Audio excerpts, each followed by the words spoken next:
Friends ఏమో treat అడిగారు. Treat ఇవ్వకపోతే ఊరుకునేదే లేదు అన్నారు. ట్రీట్ దేనికోసమని మీరు ఆలోచిస్తున్నారు కదా! ఎప్పుడు వాళ్ళు ట్రీట్ ఇస్తే తినేసి వెళ్ళిపోయేదాన్ని బిలాయి. ఈసారి వాళ్ళు ఊరుకోలేదు. ఎలా అయినా ట్రీట్ కావాలని. నాకేమో తెగ భయమేసింది. బిల్లేమో తడిచి మోపుడైపోతుందని. అయితే చాలా మనిషిని అడిగాను. కెఫీ ఎక్కడైనా ఓపెన్ అయ్యిందా? మన బడ్జెట్ తగ్గిన క్వాలిటీ ఫుడ్ దొరకాలి అని. నేను ట్రీట్ ఇస్తే ఎప్పుడు వాళ్ళు మర్చిపోకూడదు అంటే వాళ్ళు అన్నారు, కొత్తగా ఈ కెఫీ ఓపెన్ చేస్తున్నారు, వెళ్ళండి, చాలా బాగుంది ఫుడ్ అనుకొని. అయితే ఎక్కడుంది ఏంటంటే వైజాగ్లో పాండురంగ టెంపుల్ దగ్గర కొత్తగా ఓపెన్ చేస్తున్నారు, కానీ ఫుడ్ క్వాలిటీ చాలా బాగుంది అనుకుని లోపలికి వెళ్ళి చూసినప్పుడు కొంచెంగా భయం వేసింది. ఇంత అఫీషియల్గా రిచ్గా ఉంది, నా మిడిల్ క్లాస్ వాళ్ళకి సెట్ అవుతుందా లేదా అని.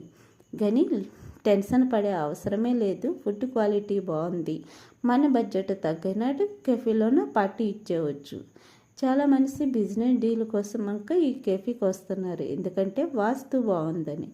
మీరు అనుకోవచ్చు ప్రమోషన్ చేస్తానన్నా ఏంటని. ప్రమోషన్ ఏం లేదు. కెఫీలోనే ఫుడ్ చాలా బాగుంది. ప్లేట్లు అయితే ఖాళీ అయిపోవాలి. ప్రతి ఒక్కరు ఫుడ్ బాగుందనుకొని చెప్పేసి వెళ్తున్నారు. మీకు కూడా నచ్చుతుంది. వైజాగ్ వెళ్ళిన తర్వాత ఈ కెఫీకి వెళ్ళడం అస్సలు మర్చిపోకూడదండి. నాకైతే తెగ నచ్చింది. మన బడ్జెట్ తగ్గినట్టుగా కెఫీలోనే ట్రీట్ ఇవ్వాలంటే ఆలోచించండి. ఇప్పుడు ఇడ్లీ సాంబార్ వడ ఇంతేనా? కొత్తగా ఆలోచించండి. పిజ్జా బర్గర్ కూడా తినొచ్చు.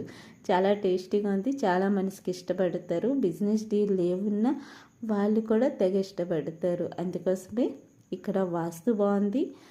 వెళ్ళాలనుకుంటే ఈ కెఫీకి వెళ్ళండి. పాండురంగ టెంపుల్ దగ్గర ఉన్నారు. మొత్తం డిజిటల్ మెయింటెనెన్స్ చాలా బాగా చేస్తున్నారు. ఫుడ్ క్వాలిటీ బాగుంది. Thank you for watching.